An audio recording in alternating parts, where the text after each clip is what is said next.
मंडळी, आज आपण भरपूर भाज्या वापरून एकदम खमंग चटपटीत असा नाश्ता बनवणार आहोत। हा आपण मुलांना डब्यासाठी सुद्धा देऊ शकतो। लहान मोठे सर्वच जण खूप आवडीने खातील। ह्या ठिकाणी मी 4 प्रकारच्या भाज्या घेतल्या होत्या। पत्तागोबी, शिमला मिर्च, गाजर आणि बीट। गाजर आणि बीट व्यवस्थित किसून घेतलं होतं। पत्तागोबी आणि शिमला मिर्च ह्याचे एकदम छान बारीक बारीक काप करून घ्यायचे।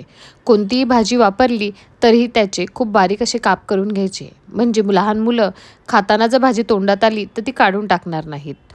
नंतर सर्व भाज्या एकत्र करून घ्यायच्या। त्यामध्ये अर्धा चमचा मीठ, 1 चमचा चिली फ्लेक्स आणि अर्धा चमचा लाल तिखट ॲड करायचं। दोन्हीपैकी काही एक ॲड केलं तरीही चालतं। त्यासोबतच ऑरिगॅनो किंवा पिझ्झा हर्ब्स असतील तेही ॲड करू शकतो।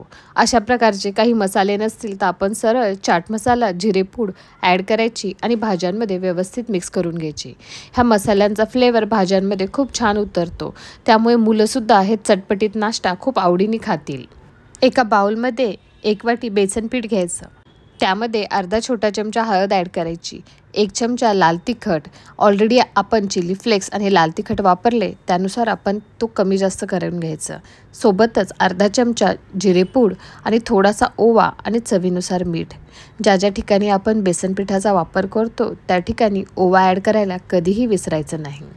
सर्व मसाले आपण बेसन पिठामध्ये मिक्स करून घ्यायचे आणि थोडं थोडं पाणी ॲड करून त्याचं एक असं बॅटर बनवून तयार करायचं। बॅटर खूप जास्त घट्टही नसलं पाहिजे आणि खूप पातळही नाही।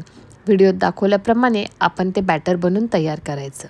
भाज्यांच्या मिश्रणामध्ये 1 चीज क्यूब ॲड करून टाकायचा आणि थोडंसं पनीरसुद्धा, हे आपण नंतर ॲड करायचं, कारण पनीर जर ॲड केलं तर भाज्यांना लवकर पाणी सुटायला लागतं।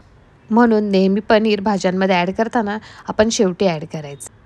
तव्यावर थोडंसं तेल सोडून घ्यायचं आणि एक ब्रेडची स्लाईस आपण आपल्या बॅटरमध्ये व्हिडिओत दाखवल्याप्रमाणे डीप करून घ्यायची आणि एका साईडला ती स्लाईस ठेवायची। सोबतच दुसऱ्या साईडला सुद्धा सेम प्रमाणे आपण बॅटर लावून घ्यायचं आणि त्याच्या बाजूलाच दुसरी स्लाईस पण ठेवून घ्यायची। जर कमी वाटत असेल तर वरतून थोडंसं आपलं बॅटर लावून घ्यायचं आणि आपण ज्या सर्व भाज्या मसाल्यामध्ये ठेवल्या होत्या कोट करून, त्या भाज्या त्याच्यावर ॲड करायचं।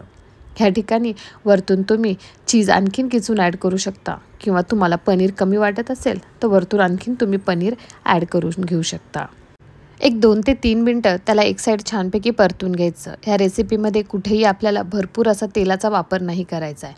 आपण फक्त 1 चमचा तेलच ॲड केलं होतं, त्यामध्येच आपण ह्याला व्यवस्थित परतून घ्यायचं।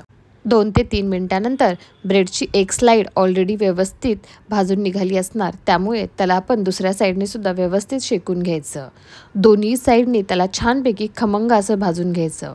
भाज्या व्यवस्थित वाफून निघतात, त्यामुळे त्या कुठेही कच्च्या लागणार नाहीत आणि मुलांना खाताना एक छान असा चटपटीत फ्लेवर लागेल।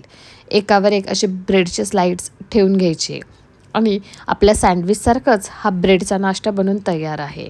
परंतु भरपूर साऱ्या भाज्या वापरून आपण हा नाश्ता बनवला आहे, त्यामुळे घरातल्या प्रत्येकासाठीच हा खूप पौष्टिक आहे आणि मुलांना डब्याला देण्यासाठी सुद्धा एक सोपी रेसिपी आहे। तुम्ही ही रेसिपी नक्की ट्राय करा आणि मला कमेंट करून कळवा की तुम्हाला ही रेसिपी कशी वाटली। माझ्या चॅनलवर नवीन असाल तर सबस्क्राईब करायला विसरू नका। थँक्यू।